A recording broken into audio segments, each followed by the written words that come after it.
Assalamualaikum warahmatullahi wabarakatuh. Perkenalkan, saya Ade Yusmar, guru SMA Negeri 1 Sijunjung, calon guru penggerak Angkatan 10 Kabupaten Sijunjung. Hari ini saya tidak sendirian, saya ditemani oleh rekan sejawat saya, Ibu Delvilia SPD, yang merupakan guru fisika SMA Negeri 1 Sijunjung. Selamat pagi, Ibu. Pagi, Pak De. Nah, bagaimana kabarnya nih, Bu? Alhamdulillah baik, Pak. Baik, Ibu. Baiklah, adapun hari ini tujuan percakapan kita adalah percakapan pra-observasi sebelum saya melakukan supervisi kelas ke kelasnya Ibu. Nah, tujuan dari supervisi kelas ini adalah untuk mengamati dan mengevaluasi proses pembelajaran yang Ibu lakukan agar terjadi perbaikan dan peningkatan kualitas pembelajaran ya, Bu.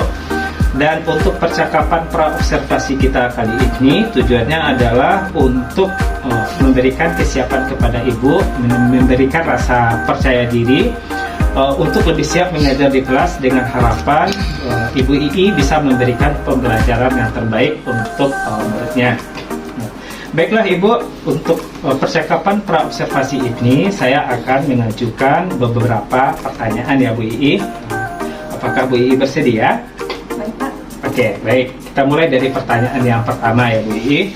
Ini terkait dengan tujuan pembelajaran. Bisa Ibu II sampaikan apa tujuan pembelajaran nantinya yang akan Ibu II lakukan di kelas? Oke, baik Pak De. Tujuan pembelajaran yang akan dilakukan yaitu yang pertama, menganalisis besaran dan satuan dalam fisika. Yang kedua, membedakan antara besaran pokok dan besaran turunan. Yang ketiga, menerapkan konsep besaran dan satuan dalam perhitungan fisika. Yang keempat, mendeskripsikan pengukuran dalam fisika. Oke, baik Bu II. Di sini saya menangkap ada 4 tujuan pembelajaran nantinya yang akan dicapai pada proses pembelajaran untuk kegiatan supervisi besok ya Bu II. Baik, untuk pertanyaan yang kedua terkait dengan area pengembangan yang akan Ibu II capai dalam pembelajaran nantinya. Bisa Bu II ceritakan? Oke. Ada pengembangan yang hendak dicapai yang yaitu pengetahuan dan keterampilan. Untuk pengetahuan, jadi ketika di awal pembelajaran itu telah dilakukan tes diagnostik dan saya itu sudah melakukannya ketika awal pembelajaran dan sekarang saya sudah tahu bagaimana kesiapan siswa untuk belajar. Dan untuk keterampilannya nanti siswa dalam penggunaan alat ukur bisa mengaplikasikannya dan bisa menganalisisnya dalam kehidupan sehari-hari. Oke, baik Bu II. Jadi area pengembangan yang hendak Ibu II capai ini ada 2 ya. Yang pertama dari ranah pengetahuan, di mana Bu II sudah melakukan asesmen awal atau diagnostik awal dan sudah mengetahui bagaimana memetakan siswa nantinya. Berikutnya juga dari keterampilan, diharapkan nanti dari keterampilan anak-anak mampu untuk mengukur, menganalisis, serta mengaplikasikan dalam kehidupan sehari-hari. Oke Bu II, untuk pertanyaan berikutnya terkait dengan strategi ya Bu II. Nah, apa strategi yang Bu II persiapkan untuk pembelajaran nantinya? Oke. Strategi yang dipersiapkan yaitu berdiferensiasi dan berpihak kepada siswa yang terintegrasi pembelajaran sosio-emosional. Jadi strateginya Bu II akan menerapkan pembelajaran berdiferensiasi yang terintegrasi pembelajaran sosial emosional. Oke Bu II, nah bagaimana dengan model yang akan Bu II gunakan nantinya dalam proses pembelajaran? Model pembelajarannya itu nanti pembelajaran based learning. Langkah awalnya nanti anak-anak akan dibagi secara berkelompok, kemudian akan dikasih suatu permasalahan yang sudah ada di LKPD-nya. Kemudian nanti dalam kelompok itu siswa diharapkan bisa memecahkan masalah tersebut dengan secara berdiskusi. Kemudian melakukan presentasi dan teman lain atau kelompok lain menanggapinya. Oke Bu II. Jadi model yang Bu II gunakan adalah problem based learning ya, berbasis masalah dalam bentuk diskusi kelompok dan dilanjutkan nanti dengan presentasi. Nah, bagaimana dengan medianya nih Bu II? Apa media yang Bu II gunakan untuk proses pembelajaran nantinya? Untuk media nanti mungkin dalam pembelajaran kita menggunakan laptop dan ada LKPD-nya nanti. PPI, jadi ada laptop, LKPD, dan media lainnya nanti ya Bu Ii. Nah, jadi saya sudah menangkap ini Bu Ii, mulai dari tujuan pembelajaran, terus juga apa area pengembangan serta strategi yang Bu Ii gunakan untuk persiapan observasi nantinya. Kira-kira kapan waktu dan pelaksanaan dari observasi ini, di kelas berapa dan jam berapa nih Bu Ii? Minggu depan hari Kamis jam ke-6 dan jam ke-7 tadi. Di hari Kamis jam 6 dan ke-7 di kelas berapa Bu Ii? Kelas 10 Nah, kelas 4. Baiklah Bu Ii. Jadi pada hari Kamis jam 6 ke-7 di kelas 4 saya akan bersama Bu Ii untuk mengobservasi pembelajaran Bu Ii. Di sana nanti saya akan mengamati dan mencatat hal-hal yang saya temui selama kegiatan observasi nantinya Bu Ii. Terima kasih Bu Ii atas kesempatan dan percakapan kita pada hari ini. Sebelum ditutup nih Bu Ii, kira-kira apa yang Bu Ii dapatkan nih dari hasil percakapan kita pada hari ini? Setelah observasi ini, jadi saya bisa mendapatkan gambaran dan tahu bagaimana cara untuk menyampaikan pembelajaran secara baik, mulai dari metode, media, dan strategi yang akan diajarkan nantinya. Terima kasih Bu Ii, mudah-mudahan dengan percakapan praobservasi kita ini menjadikan Bu Ii menjadi lebih siap dan pembelajaran yang ditampilkan adalah pembelajaran yang terbaik nantinya ya Bu Ii. Baiklah, demikian percakapan praobservasi pada hari ini. Saya Ade Yusmar dan rekan sejawat saya adalah Ibu Delvilia. Sampai jumpa nanti pada kegiatan observasi. Assalamualaikum warahmatullahi wabarakatuh.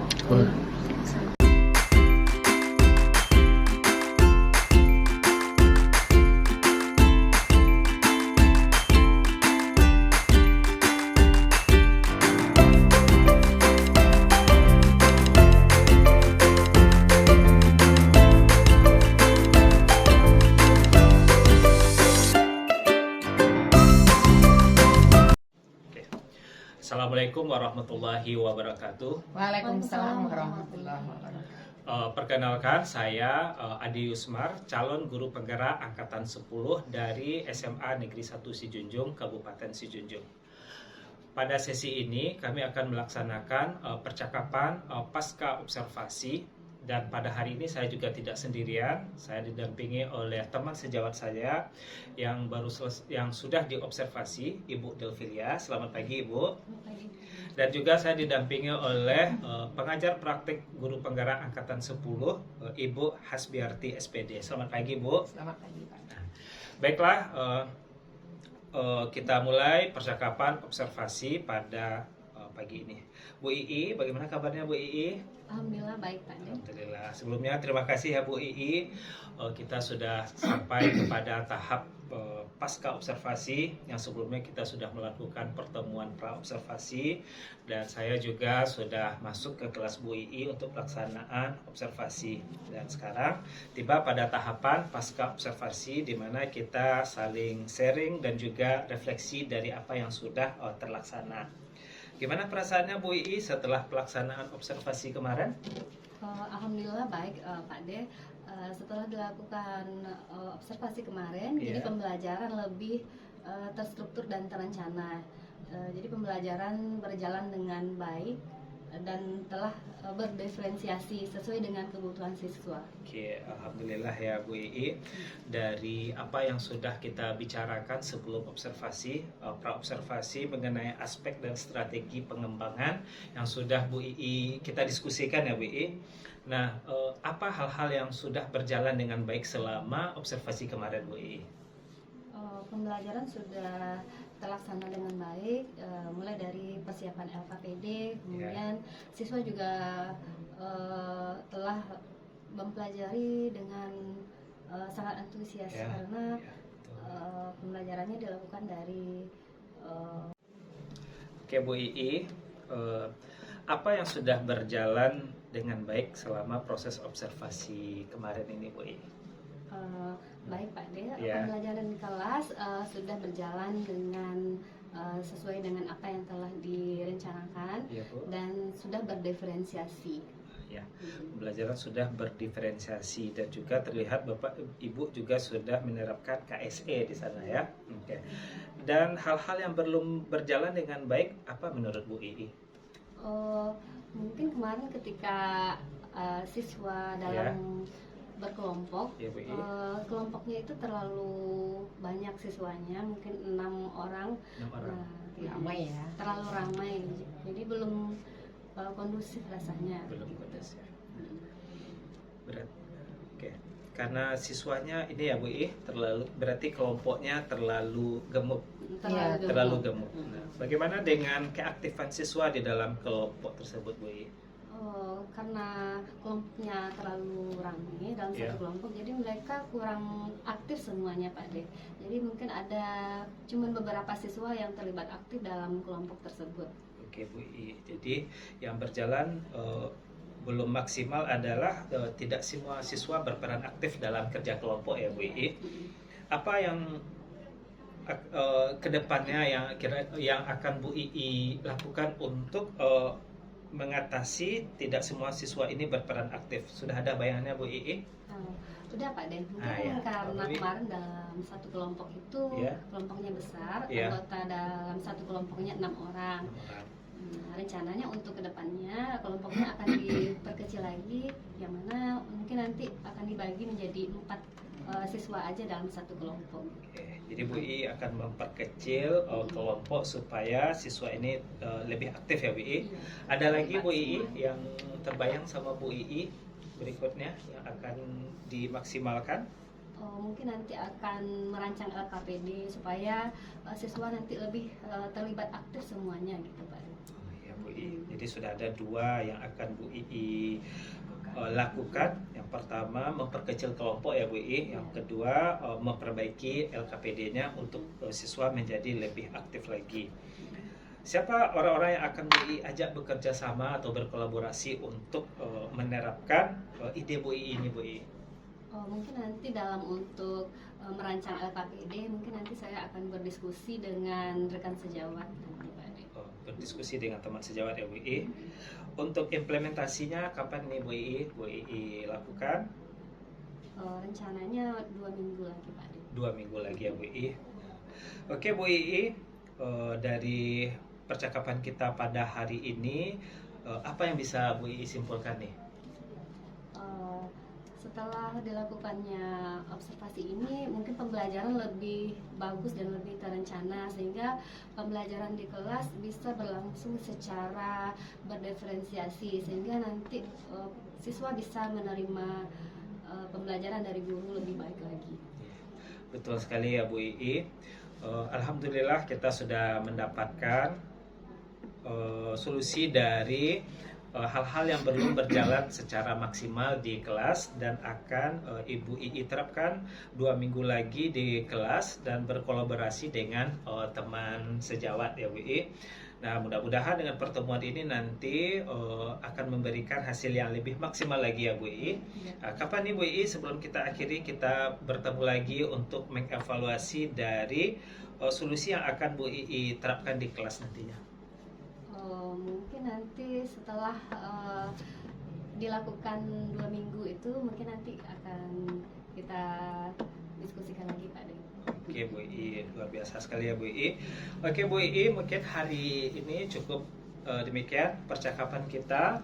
Mudah-mudahan ide-ide yang Bu Ii sampaikan ini memberikan pembelajaran yang lebih maksimal kepada siswa-siswa kita ya Bu Ii. Ditunggu setelah penerapan di kelas nanti kita bertemu lagi evaluasi untuk perbaikan kita ke depannya Bu Ii. Demikianlah percakapan pasca observasi dengan Ibu Delvelia. Terima kasih Ibu. Dan sebelum kita tutup, kita minta umpan balik dari pengajar praktek Ibu Hasbiarti SPD. Pada Ibu disilakan. Terima kasih Pak De. Ya. Terima kasih Bu Ii. Ya, kita tahu pentingnya berkolaborasi di satu institusi, apalagi kita di sekolah ini ya.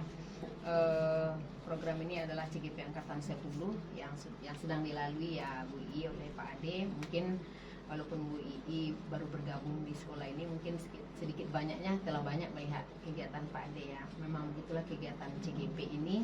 Kemudian yang lebih terpenting dari itu adalah kolaborasi antar kita di satu institusi. Karena kita tahu tidak semuanya kita bisa mengetahui ilmu gitu. Kemudian moto dari guru penggerak itu adalah bergerak, tergerak, dan menggerakkan. Nah, itu makanya setiap kegiatan ini kita selalu berkolaborasi. Terima kasih Bu Ii tadi sudah banyak memberikan semacam upaya untuk memperbaiki pelajaran ke depan. Tadi kami dengar Bu Ii di dalam percakapan dengan Pak Ade tadi, itu mungkin yang perlu ditingkatkan lagi atau yang perlu diperbaiki adalah tentang pembagian kelompok ya. Ya, kita tahu pembagian kelompok kalau terlalu banyak mungkin ya itu akibatnya nanti karena tidak seluruh siswa akan aktif. Kemudian lagi di dalam LKPD juga Bu Ii. Untuk Pak Ade juga ya, karena kemarin kita temui ketika Ibu observasi di sekolah, LKPD ini dia satu kelompok, LKPD-nya per pribadi, ternyata LKPD-nya ini sama. Jadi kalau sama itu kan lebih mudah mencontek mereka, gitu kan, lebih mudah mencontek. Ini mungkin LKPD itu walaupun satu kelompok, atau kalau per kelompok mungkin berbeda dengan kelompok lain begitu. Tetapi kalau per pribadi LKPD-nya bagusnya yang LKPD yang 4 orang itu dia tidak sama, walaupun yang Pak Ade ini mungkin LKPD-nya sama dengan yang rombongan yang grup yang satu lagi mungkin begitu. Kalau tidak seperti itu mungkin mereka ya yang namanya anak-anak kita tahu lah ya, mereka mungkin lebih cari amannya saja. Yang penting LKPD-nya diisi, bisa jadi mencontek kan begitu. Jadi LKPD itu kalau satu kelompok, kalau untuk perorangan memang itu lebih disarankan untuk berdiferensiasi, memang berbeda gitu. Untuk meminimalisir supaya mereka ini tidak mencontek gitu. Tetapi kalau untuk memang satu kelompok satu per LKPD itu memang tidak apa-apa satu. Memang diferensiasinya nanti kan dengan kelompok lain. Itu yang Pak Ade itu sudah ditemui di dalam observasi. Dari ditemui dalam observasi. Mungkin itu saja umpan balik yang dapat diberikan. Semoga ini bermanfaat juga. Tujuannya salah satunya coaching ini Bu I, suatu saat Pak Ade mungkin diamanahkan untuk menjadi kepala sekolah begitu. Jadi apapun persoalan yang berkaitan dengan guru, baik sesama rekan sejawat maupun dengan siswa, itu memang tekniknya harus coaching dilaksanakan karena kita tidak bisa menggurui. Karena kita ada hal-hal yang terpenting bagi kita itu adalah menggali potensi diri yang seperti sekarang ini kan pasti guru itu dia punya trik khusus lah untuk mengatasi siswa di kelas gitu. Kalau seandainya Pak Ade jadi mentor, berarti Pak Ade nanti membagikan pengalaman. Sedangkan kita adalah tekniknya coaching begitu. Coaching itu kita tidak menggurui dan tidak memberikan solusi ya Pak Ade. Kemudian kalau jadi konseling, Pak Ade membantu mencarikan ibu solusi begitu. Itu bedanya. Nanti oleh Bu I juga bermanfaat kepada siswanya nanti. Mungkin ada siswa itu yang mengantuk di dalam kelas, mungkin ada yang datang terlambat ketika jam pelajaran, mungkin ada yang sering diam-diam saja di kelas. Itu kan bagusnya kita laksanakan teknik coaching. Kenapa dia bisa terlambat? Kenapa dia bisa mengantuk? Apa solusi yang akan dia terapkan? Itulah salah satu tujuannya. Jadi dengan begitu orang yang kita coaching dia tidak sakit hati. Seperti tadi kan kita tidak Pak Ade kan tidak ada menyalahkan Bu Ii begitu ya, tidak ada menyalahkan, cuma minta refleksinya saja apa yang belum terlaksana dengan baik. Kita kan merefleksi diri dulu. Itu tujuannya salah satu coaching dalam ilmu CGP ya, bisa diterapkan kepada siswa. Dan Pak Ade nanti bila jadi kepala sekolah ya Pak Ade, apapun persoalan kita dengan guru, dengan siswa, kita selalu upayakan memakai teknik coaching. Adapun teknik mentoring itu mungkin ada kalanya mungkin perlu juga, tetapi kan untuk dengan guru ini supaya tidak tersinggung, supaya tidak marah, mungkin lebih banyak kita lakukan teknik coaching. Mungkin itu aja Pak Ade yang ilmunya, semoga kita bermanfaat. Terima kasih kepada Ibu Hasbiarti yang sudah memberikan umpan balik terhadap percakapan pasca observasi ini. Demikianlah percakapan pasca observasi pada hari ini. Saya Adi Yusmar, rekan teman sejawat saya Ibu Delvilia dan Ibu pengajar praktek Ibu Hasbiarti SPD. Kami ucapkan terima kasih. Wabillahi taufiq wal hidayah. Assalamualaikum warahmatullahi wabarakatuh.